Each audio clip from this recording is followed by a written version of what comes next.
এই বাংলাদেশ, যেই বাংলাদেশে নতুন করে কোন জালিমের উত্থান হতে দেওয়া হবে না। যারা হিন্দুস্তানের কাছে আবারও নতুন করে করদ রাজ্য বানাতে চায়, যারা লন্ডন থেকে দেশে আসার আগে ভারতের কাছে দস্তখত করে বাংলাদেশে পা দেয়, তাদের কাছে, সেই নতুন জালিমের কাছে, সেই নতুন স্বৈরাচারের কাছে বাংলাদেশ নিরাপদ নয়। আমার নিজ জেলা পঞ্চগড়ের প্রাণপ্রিয় ভোটারেরা, প্রাণপ্রিয় পঞ্চগড়ের জনগণ, সবাইকে জানাই আমার দল জাগপার পক্ষ থেকে সংগ্রামী সালাম এবং শুভেচ্ছা। আসসালামু আলাইকুম। যেই নির্বাচনী ঐক্য গঠন করা হয়েছে, ফ্যাসিস্ট হাসিনা মুক্ত বাংলাদেশে আগামী 12 তারিখে যেই জাতীয় নির্বাচন আয়োজন হতে যাচ্ছে, জুলাই গণ অভ্যুত্থানে হাজারো শহীদের রক্তের বিনিময়ে যেই নতুন বাংলাদেশ গঠন করার পরিকল্পনা নেওয়া হয়েছে, সেই পরিকল্পনার অগ্রনায়ক, যাকে আমি গতকাল ঢাকার মিরপুরে বলে এসেছিলাম, 299টা আসনের মানুষ এমপি ক্যান্ডিডেট নির্বাচন করবে, মিরপুর 15-র ভোটাররা প্রধানমন্ত্রী নির্বাচন করবেন, সেই ডাক্তার শফিকুর রহমানের নেতৃত্বে আমরা যারা একত্রিত হয়েছি, উনি বলেছেন যে ঐক্যবদ্ধ বাংলাদেশের কথা।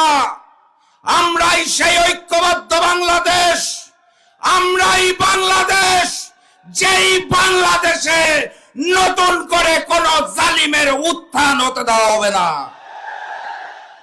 সংগ্রামী সাথী এবং বন্ধুগণ, আমাদের নেতা ডাক্তার শফিকুর রহমান স্পষ্ট ভাষায় জানিয়ে দিয়েছেন, যদি এই 10 দল ঐক্যবদ্ধভাবে রাষ্ট্রীয় ক্ষমতায় যায়, তাহলে বাংলাদেশে যারা রয়েছেন, যাদের বয়স 6 বছরের নিচে, যাদের বয়স 60 বছরের উপরে, তাদের চিকিৎসার জন্য কোনো খরচ লাগবে না। আমি একটু দুশ্চিন্তায় পড়েছিলাম এটা শুনে, কারণ আমার জেলা পঞ্চগড়ে তো চিকিৎসার ভালো ব্যবস্থাই নাই। 6 বছরের নিচের শিশুরা আর 60 বছরের উপরের মুরব্বীরা চিকিৎসা কিভাবে নেবেন? আমার নেতা ডাক্তার শফিকুর রহমান তার পরপরই ঘোষণা করেছেন, কোনো বৈষম্য চলবে না। বাংলাদেশের 64 জেলায় 64টা বিশেষায়িত হাসপাতাল করা হবে। অতএব এই 10 দল যদি ক্ষমতায় যায়, তাহলে আমি বিশ্বাস করি আমাদের নেতা যেই কথা দিয়েছেন তিনি কথা রাখবেন। পঞ্চগড়ে একটি উন্নত বিশেষায়িত হাসপাতাল গঠন করা হবে ইনশাআল্লাহ। তবে আমি একই সাথে সাথে পঞ্চগড়বাসীর পক্ষ থেকে আবেদন জানাতে চাই, পঞ্চগড়ের মানুষ দীর্ঘদিন ধরে অবহেলিত। বিশেষায়িত হাসপাতালটা দিবেন ধন্যবাদ, সাথে সেটাকে মেডিকেল কলেজে রূপান্তর করতে হবে ইনশাআল্লাহ। এটা আমাদের প্রাণের দাবি। এখানেই ডাক্তার শফিকুর রহমান থেমে যান নাই, উনি ঘোষণা দিয়েছেন বাংলাদেশের যারা কৃষক রয়েছে, তাদের কৃষি কর্মকাণ্ড সুন্দরভাবে পরিচালনা করার জন্য কৃষি যেই ঋণ দেওয়া হয়, সেটাতে কোনো সুদ থাকবে না, সুদ মওকুফ করে দেওয়া হবে কৃষকদের জন্য। আমার এই পঞ্চগড় জেলা কৃষি নির্ভর জেলা, এই পঞ্চগড় জেলার কৃষকরা ভবিষ্যতে কৃষি ঋণ নিলে ডাক্তার শফিকুর রহমান প্রধানমন্ত্রী হিসেবে সেই কৃষি ঋণে কোনো সুদ রাখবেন না। বলেন আলহামদুলিল্লাহ। এইখানেই উনি থেমে যান নাই, উনি এরপরে ঘোষণা দিয়েছে ফ্যাসিস্ট আমলে যেই সকল কলকারখানা বন্ধ করে দেওয়া হয়েছে, উনি দায়িত্ব পেলে সেই সকল বন্ধ কলকারখানাকে খুলে দেওয়া হবে। আমার সাথে সাথে মাথায় এসেছে আমার পঞ্চগড় জেলার চিনিকলটা, যেটা আমার দাদা বানিয়েছিল, ফ্যাসিস্ট আমলে যেটা বন্ধ করে দেওয়া হয়েছিল। ডাক্তার শফিকুর রহমান প্রধানমন্ত্রী হলে, 10 দল ক্ষমতায় গেলে আমাদের প্রাণের চিনিকল আবার নতুন করে জেগে উঠবে। আমরা সেই দিনের অপেক্ষায় আছি। আমরা ফেব্রুয়ারি মাসের 12 তারিখের অপেক্ষায় আছি, যেদিন পঞ্চগড়ের জনগণ সকালবেলা ঘর থেকে বেরোবে, গণভোটে হাকে জয়যুক্ত করবে, পঞ্চগড় একে শাপলাকলিকে জয়যুক্ত করবে, পঞ্চগড় 2 দাঁড়িপাল্লাকে জয়যুক্ত করবে ইনশাআল্লাহ।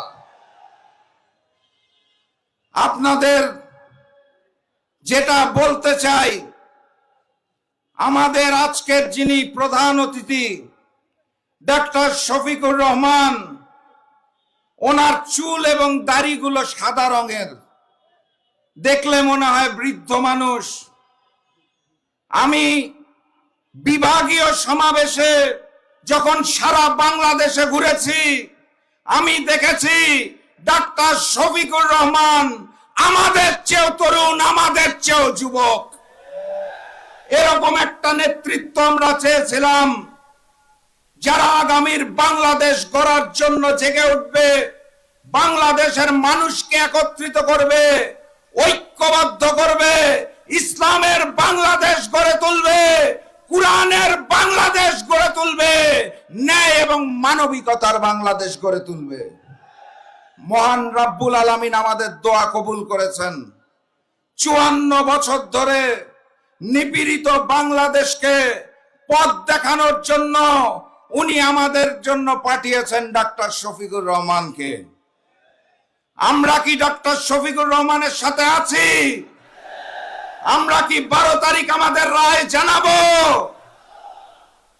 কথাবার্তা পরিষ্কার। জুলাই যেই হাজারো শহীদের রক্তের বিনিময়ে নতুন বাংলাদেশ পেয়েছি, সেই বাংলাদেশকে যারা হিন্দুস্তানের কাছে আবারও নতুন করে করদ রাজ্য বানাতে চায়, যারা লন্ডন থেকে দেশে আসার আগে ভারতের কাছে দস্তখত করে বাংলাদেশে পা দেয়, তাদের কাছে, সেই নতুন জালিমের কাছে, সেই নতুন স্বৈরাচারের কাছে বাংলাদেশ নিরাপদ নয়। অতএব সর্বপ্রথম ইমানি দায়িত্ব, যারা সংস্কারকে রুখে দিতে চায় তাদের জবাব দিতে হবে, চাঁদাবাজির জবাব দিতে হবে, যারা পাথর দিয়ে মানুষ হত্যা করে তাদের জবাব দিতে হবে। ওই জুলাইয়ের শহীদদের কসম আমরা 12 তারিখ গণভোটে হাকে জয়যুক্ত করব, হাকে জয়যুক্ত করব, হাকে জয়যুক্ত করব ইনশাআল্লাহ। এটা আমাদের প্রথম ইমানি দায়িত্ব। আমাদের দ্বিতীয় ইমানি দায়িত্ব শাপলাকলি এবং দাঁড়িপাল্লাকে জয়যুক্ত করা। যেই ডাক্তার শফিকুর রহমানের কথা বলছিলাম, দেখুন ওনার সুদৃষ্টি দূরদৃষ্টি, উনি নির্বাচনী প্রচারণা, ওনার নিজ আসন ঢাকার মিরপুরের পরে যখন যাত্রা শুরু করলো, আমাদের এই অবহেলিত পঞ্চগড়েই ওনার প্রথম অনুষ্ঠান। উনি অন্যান্য নেতাদের মতো বাংলাদেশের ধনী অঞ্চল চট্টগ্রাম থেকে শুরু করে নাই, উনি সিলেট থেকে শুরু করে নাই। উনি জানে উত্তর জনপদ অবহেলিত, উনি উত্তর জনপদের বাংলাদেশ 1 আসন দিয়ে ওনার নির্বাচনী প্রচারণা শুরু করেছেন। এটা আমাদের জন্য এক বিশাল পাওয়ার বিষয়, কারণ উনি আমাদের দিকে মুখ তুলে তাকিয়েছেন। মহান রব্বুল আলামিনের রহমত ওনার উপর আছে। আমরা যদি বেঈমানি না করি, তাহলে এই পঞ্চগড়ের ঐতিহাসিক চিনিকল মাঠে দাঁড়িয়ে ওয়াদা করে যাচ্ছি, 12 তারিখের পর বাংলাদেশের নতুন প্রধানমন্ত্রীর নাম ডাক্তার শফিকুর রহমান। সংগ্রামী সাথী এবং বন্ধুগণ, ওই যে নতুন জালেম যারা সৃষ্টি হয়েছে, তারা নতুন করে কি সব কার্ড জানি দেখায়। কোন কার্ড দিলে বলে কি হবে, কোথায় কোথায় বলে টাকা পয়সা দিয়ে দিবে, কি বলে কৃষিতে কি দিয়ে দিবে, আমি খালি শুনি আর হাসি। ওই অতীতে এক জালেম ছিল, 10 টাকায় নাকি চাল দিত কেজি, মনে আছে আপনাদের? সেই 10 টাকার চাল পেয়েছিলেন, ঘরে ঘরে চাকরি পেয়েছিলেন, মুলা ঝুলানো হয়েছিল। লন্ডন থেকে আগত নতুন পীর সাহেব, যিনি নতুন ইমাম সেজেছেন, উনি নাকি কোন কার্ড দিবে আর বাংলাদেশ বেঁচে যাবে। আমি বিনয়ের সাথে জানতে চাই, ওই যে কার্ডখানা দিবেন, ওটার বদলে কত টাকা চাঁদা দাবি করবেন আগে সেইটা বলেন। আপনাদের চাঁদার যন্ত্রণায় দেশের মানুষ জর্জরিত। আপনাদের ওই সকল কার্ডের খেলা বাংলাদেশের মানুষ আর বিশ্বাস করে না। বাংলাদেশের মানুষ জানিয়ে দিয়েছে, ঐক্যবদ্ধ বাংলাদেশের পক্ষে 10 দলের পক্ষে আগামীতে বুলন্দ আওয়াজ উঠবে। 12 তারিখে আমাদের জয় নিশ্চিত, সুনিশ্চিত ইনশাআল্লাহ। আমার প্রাণপ্রিয় পঞ্চগড়বাসী, এখানে যারা তরুণ সমাজ আছেন, যারা যুব সমাজ আছেন, তাদেরকে আমি একটা দায়িত্ব দিয়ে যেতে চাই। সেটা হচ্ছে, পুরাতন জালেমের মতো নতুন জালেম আগে ভোটের আগের রাত থেকে যাতে ভোটের বাক্স নিয়ে টানাটানি করতে না পারে, দখল করতে না পারে, এর জন্য প্রস্তুত থাকতে হবে। প্রত্যেকটা ভোট কেন্দ্র আগের রাত থেকে পাহারা দিতে হবে। ফলাফল ঘোষণার আগ পর্যন্ত ইমানি দায়িত্বের সাথে প্রত্যেকটা ভোট কেন্দ্র পাহারা দিয়ে রাখতে হবে। আমরা পঞ্চগড়ের মুরব্বীদের কষ্ট দিতে চাই না। তারা আসবে, ভোট প্রদান করবে, বাড়িতে চলে যাবে। কিন্তু তরুণ সমাজ এবং যুবক সমাজ যারা আছে, আগের রাত থেকে ফল ঘোষণার আগ পর্যন্ত প্রত্যেক ভোট কেন্দ্রে পাহারা চাই। যতক্ষণ ঘোষণা আসবে না সার্জিস আলম জয়যুক্ত হয়েছে, যতক্ষণ ঘোষণা আসবে না সুফি ভাই জয়যুক্ত হয়েছে, তার আগ পর্যন্ত ভোট কেন্দ্র ছাড়া যাবে না। চারপাশ থেকে ষড়যন্ত্র চলছে। ঢাকার নির্বাচন কমিশন, যেখান থেকে সারা বাংলাদেশের ভোট পরিচালনা করা হবে, তার সামনে যে ছাত্রদল গুন্ডাদের মতো পেশি শক্তি ব্যবহার করা শুরু করেছে, তারা আদালতে চাপ প্রয়োগ করা শুরু করেছে, তারা প্রশাসনে চাপ প্রয়োগ করা শুরু করেছে। আমি দুঃখের সাথে লক্ষ্য করেছি, তারা বাংলাদেশে মিডিয়ার উপরেও চাপ প্রয়োগ করা শুরু করেছে, তারা সাংবাদিকদের উপরেও চাপ প্রয়োগ করছে। এইভাবে করেই স্বৈরতন্ত্র গড়ে তুলেছিল এক সময়কার ফ্যাসিস্ট শেখ হাসিনা। বাংলাদেশে টিকতে পারে নাই। আল্লামা সাইদি সাহেব বলেছিলেন, বেশি লাফালাফি করো না, মামুর বাসা দিল্লি যায় পড়বা। সেই ঘটনাই সত্য হয়েছে। সেই ঘটনা থেকে আমি নতুন জালেমদের শিক্ষা নেওয়ার অনুরোধ করব।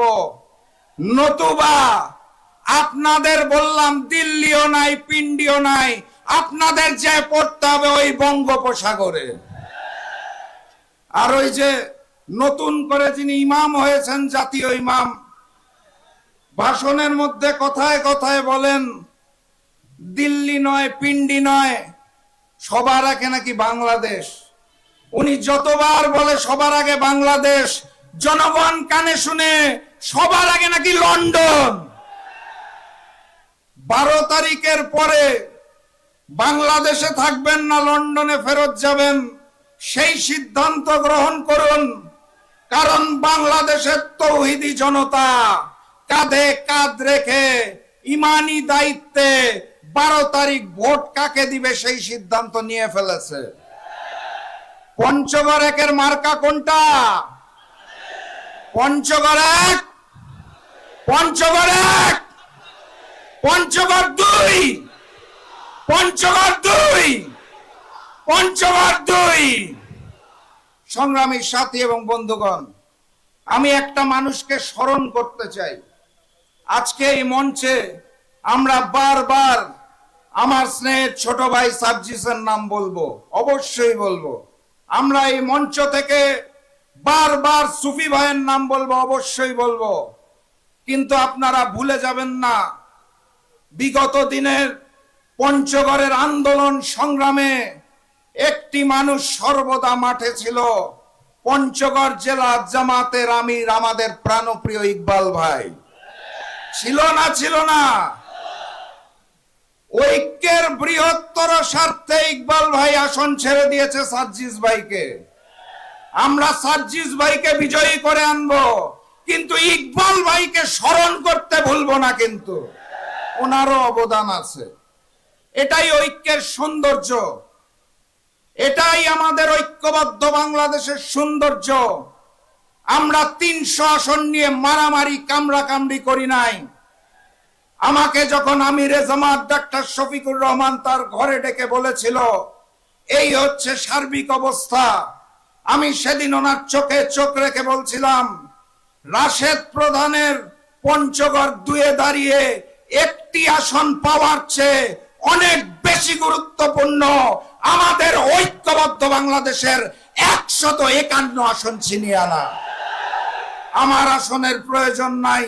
সুফি ভাই 1 বছরের উপর কাজ করছে, আমি সুফি ভাইয়ের সাথে যে ভোট করব, আমি সার্জিসের সাথে ভোট করব। আমিরে জামাত সেদিন আমাকে মগবাজার কেন্দ্রীয় কার্যালয়ে বুকে জড়িয়ে ধরেছিলেন। আমি সারা বাংলাদেশের মানুষের ভালোবাসা অর্জন করেছি। একটি এমপি মানুষের থেকে যে ভালোবাসা পায়, তার 100 গুণ ভালোবাসা একটি আসন বিসর্জন দিয়ে আল্লাহর তরফ থেকে আমি পেয়েছি, আলহামদুলিল্লাহ। অতএব যেটা বলছিলাম, ইকবাল ভাইয়ের অবদানকে ভুলে যাওয়া যাবে না। সুফি ভাইয়ের জন্য ঐক্যবদ্ধ হয়ে কাজ করতে হবে, আমাদের ভাই সার্জিসের জন্য ঐক্যবদ্ধ হয়ে কাজ করতে হবে। পঞ্চগড় 1 আসনে দাঁড়িপাল্লা নাই কেন, এটা নিয়ে মন খারাপ করা যাবে না। আর আমি জাস্ট ছোট্ট করে পঞ্চগড়ে জাকপার যারা আছেন আমার দলের, তাদের স্পষ্ট ভাষায় জানিয়ে দিতে চাই, ডাক্তার শফিকুর রহমান যেই ঘোষণা দিয়েছে সেটা আমাদের সকলের ঘোষণা। আমরা সকলে মিলে ঐক্যবদ্ধ বাংলাদেশ, আগামী নির্বাচনে কোন জামাত চিনি না, এনসিপি চিনি না, জাকপা চিনি না, সবাই মিলে ঐক্যবদ্ধ বাংলাদেশ। ঐক্যবদ্ধ বাংলাদেশের যিনি দাঁড়িয়েছেন, যেই প্রতীকে দাঁড়িয়েছেন, সেটাই 12 তারিখ পর্যন্ত আমার দল। আমি পঞ্চগড় 1-এ দাঁড়িয়ে এনসিপির একজন কর্মী। আমি পঞ্চগড় 2-এ প্রবেশ করা মাত্র রাশেদ প্রধান জামাতের একজন সাধারণ কর্মী, কোনো নেতা নয়। 12 তারিখ পর্যন্ত পঞ্চগড়ে আমাদের দুটোই নেতা, এক হচ্ছে সার্জিস ভাই, আর এক হচ্ছে সুফি ভাই। কোন দলের ভেদাভেদ নাই, শাপলা কলি এবং দাঁড়িপাল্লার জয় চাই। প্রতীক নির্বাচনের গল্পে গণভোটকে ভুলে যাবেন না তো। গণভোট মানে বুঝেন তো আপনারা? ওই যে যারা সংস্কার চায় না, যারা নতুন করে জালিম হতে চায়, যারা নতুন করে স্বৈরাচার হতে চায়, যারা আওয়ামী লীগের মতো, শেখ হাসিনার মতো ফ্যাসিজম কায়েম করতে চায়, তারার বড় নেতারা মুখে হ্যাঁ বলবে, আসলে কিন্তু তারা নায়ের পক্ষে। আমরা তো সংস্কার চাই নাকি? আমরা তো চাই দেশটা উন্নত হোক, মানবিক হোক, চাই নাকি? তাহলে গণভোটে কাকে ভোট দিতে হবে? গণভোটে হ্যাঁ বলো, গণভোটে হ্যাঁ বলো, গণভোটে হ্যাঁ বলো। শাপলা কলিতে সিল মারো, দাঁড়িপাল্লায় সিল মারো। সংগ্রামী সাথী এবং বন্ধুগণ, বক্তব্য আর দীর্ঘায়িত করতে চাই না। আপনাদের স্পষ্ট ভাষায় শুধু মনে করিয়ে দিতে চাই, পঞ্চগড়ের জমিনে জমির উদ্দিন প্রধান, শফিউল আলম প্রধান যেভাবে দায়িত্ব নিয়ে কাজ করেছিল, আপনাদের সুখে দুঃখে বিপদে আপদে রাশেদ প্রধান আপনাদের সাথে থাকবে, কথা দিয়ে যাচ্ছি, ওয়াদা করে যাচ্ছি। কিন্তু 12 তারিখের আগে প্রতীক এবং দলের অভিমান বন্ধ করতে হবে। আমাদের মার্কা নির্ধারিত, গণভোটের মার্কা নির্ধারিত। গণভোটে হাকে জয়যুক্ত করে, পঞ্চগড় 1-এ শাপলাকলিকে জয়যুক্ত করে, পঞ্চগড় 2-এ দাঁড়িপাল্লাকে জয়যুক্ত করে আমরা বাংলাদেশ 1 আসন অর্থাৎ পঞ্চগড় 1, বাংলাদেশ 2 আসন পঞ্চগড় 2, এই দুটি আসন ফেব্রুয়ারি মাসের 12 তারিখে আমাদের রহবার ডাক্তার শফিকুর রহমানকে উপহার দিব। ওয়াদা করুন, সবাই দুহাত তুলে ওয়াদা করুন। বাংলাদেশ 1 আসন সার্জিস আলমকে জয়যুক্ত করব, ডাক্তার শফিকুর রহমানকে উপহার হিসাবে আসনটি দিব। পঞ্চগড় 2 আসন সুফি ভাইকে জয়যুক্ত করব এবং বাংলাদেশের 2য় আসন ডাক্তার শফিকুর রহমানকে উপহার হিসাবে দিব।